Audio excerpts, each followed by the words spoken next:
What do you got next? Barbed wire steel cage match with the TNT belt. This is where the show picks up, man. This is where the show picks up. Edge and Malakai Black. Rich says, Rich been searching around. We've been talking about off air as far as like him when he's going to get information about like from people about the rules to the match. And Rich told me before the show, hey, someone's gonna have to do a job. So I said to Rich, so this match, have a good match. If he has a good match, and he does a job, he's gonna be at your dog house. He goes, nah, and I started laughing. I was like, bro, he did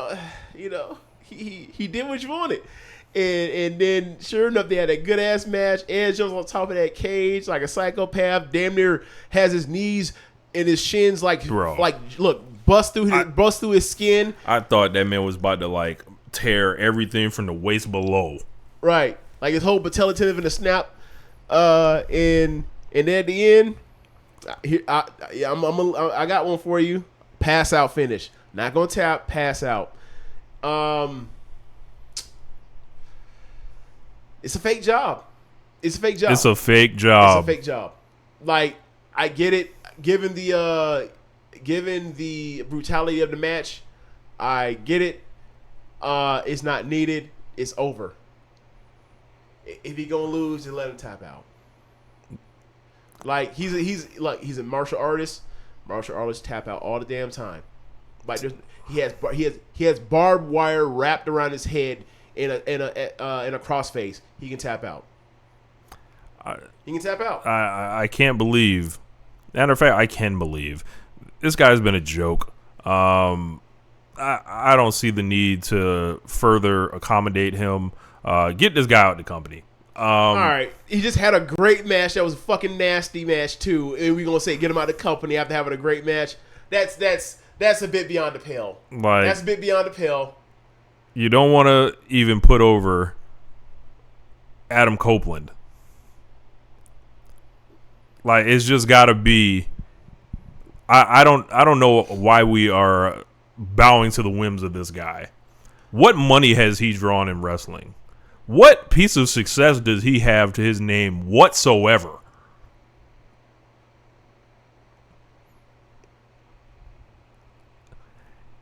He showed up in this promotion in summer of 2021. That is the last time I believe he even lost a singles match. And of course, it was bullshit with all that because it was the Codyverse and everything. I mean, after that happens to you, come in your highest fish grease, and then you get fucked over, you're going to have your guard up. Should he let it go? Yeah.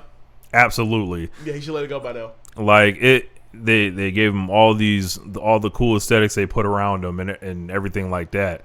But when it comes to you doing a damn job, you are infected with this crippling condition to where if your shoulders get on the mat, all of a sudden it just starts activating. If anybody even approaches the idea of, hey, let's do some business together, they've always got to protect this guy for some goofy ass fucking reason. We already had to fucking fuck up the cage match rules once for this guy in the beginning of the year with the FTR thing, and now this thing. We got a barbed wire cage. We got weapons galore. We got Adam Copeland jumping off the motherfucking thing. You can't put this guy over the real way, in honor, in style, on a pay-per-view. Absolutely not. Like I just think there's too many guys on this roster that either can't get on TV or are too fucking talented to be getting weighed down by this anchor, this malcontent. Like, this is, I know he was good in NXT 7 years ago, 8 years ago, 6 years ago, however long it was. That was a long time ago. I hope they don't dedicate any more TV time to him. They're going to dedicate TV time to him because, like, he's on Collision. So, like, I understand that people are going to, if this gets clipped up or whatever, if people are unaware of us talking about this, they're going to be like, hey, like, this is insane about this job thing. It's not about the job thing in the sense of he won't put his shoulders down for people. It's that when this happens with wrestlers, you then become harder to book into programs. And Tony Khan has historically shown when people show that they're difficult to get a match or a finish for a match or for a program, he then stops using them. So it's weird. But the thing is, also, it's not just, a mirror situation where it's like one person who just be outside of the mind from months at a time. He is in a faction with a dog in it in Brody King, and like this is hurting Brody King. Like I don't know if he realizes he's being selfish and hurting his homeboy in this way. Yeah, and it's also weird because we know who he affiliates with at that's the person that's at the top of the promotion, and it's like that person got over through doing jobs.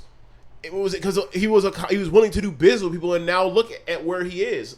So it's weird for me to be like, hey, I don't understand this. What's not computing that you don't have the proof of concept that like if you do jobs you will be rewarded and the matches are good and your programs are good, you will be moved or you will be used and you will not be fucked with. Like it's a problem. It's becoming a problem for not just him. It's becoming a problem for his homeboy's career. He is hindering his own homeboy's career by doing this. Yeah, whether he knows this or not.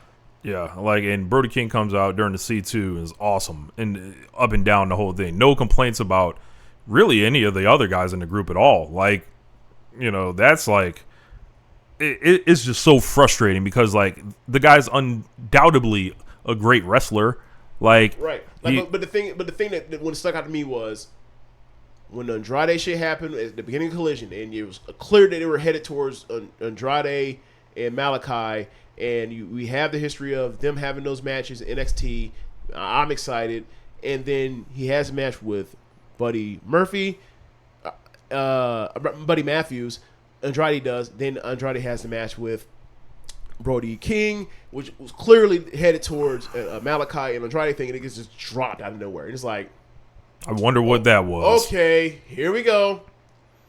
And it's like, and then you look at what happened with Andrade. He was supposed to be one of the top 8 faces on the Collision side, and then he got fucked. It got fucked around, and who knows? That probably played a role in him leaving to go back to WWE.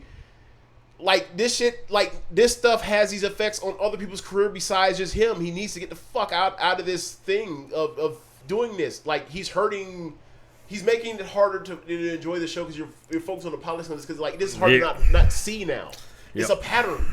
Yep. These people that have this stuff, it's a pattern that you see where it's like, oh, in and out, in and out, in and out. These people don't get injured that goddamn much. Right. Some of them have had injury problems, whatever else, and that's legitimate. He did have an injury problem, but like he's been back. So like I would like for him to wrestle a bunch of different people. That's going to require him to have to do business with people. If he's not going to do that, I don't get to see these matches. I'm going to be frustrated. I am frustrated. I like him. Mm-hmm. I'm not saying he needs to do jobs because I want to see him get pinned and lose. I want to see him do jobs. He has to be like open to doing a job because that means eventually he's going to get wins as well, and that means he's going to wrestle other people I want to see. I want to see him wrestle Hangman Page. It's not that different from the Cody situation. It's like, all right, if we're removing the ability to do jobs, like don't even bring it up. It's like we only usually when you're gonna like we have to come up with something goofy or you have to win, right? But you losing like that's not like you're just taking a finish off the table. Like you're just taking you're taking food off the plate that cannot be served essentially. Like you are telling your coach, "Hey, I'm only willing to come into this game in certain circumstances." All right, that's cool. Like that person's gonna have problems trying to make the rest. The booker has to deal with all this other shit. Look, because like Tony Khan could just like say, "No, fuck that, you're jobbing," but he doesn't do that. Right? Like he could do the old. He could go back to the old route. I don't care what you say. I pay you. Get your ass out to that ring. Yeah. I don't care if you don't like it. Yeah. I don't care. But we're not handling that way. But the thing is, you have to play business. If you want to play this game, I'm not going to use you. Duh. Yeah. You're abusing the man's kindness. Yeah.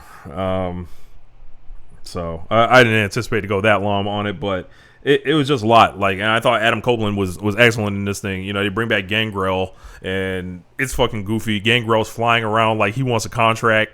You better not give him one, goddammit.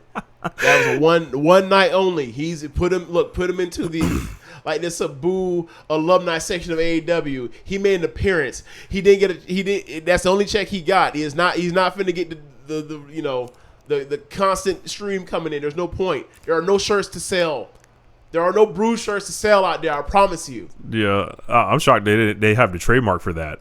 I wonder how that worked. Yeah. Again, it may have lost the same way. It may have lapsed the same way that Radar Superstar lapsed. Yeah. Gangrel does have a promotion in Florida. It's like Coastal Championship Wrestling, and they train wrestlers, and a lot of people in Florida I say it's kind of like the NEW of the South. Really? Yeah, so you'll see people go out there, to either shake the rust off, or they have young wrestlers too. So, okay.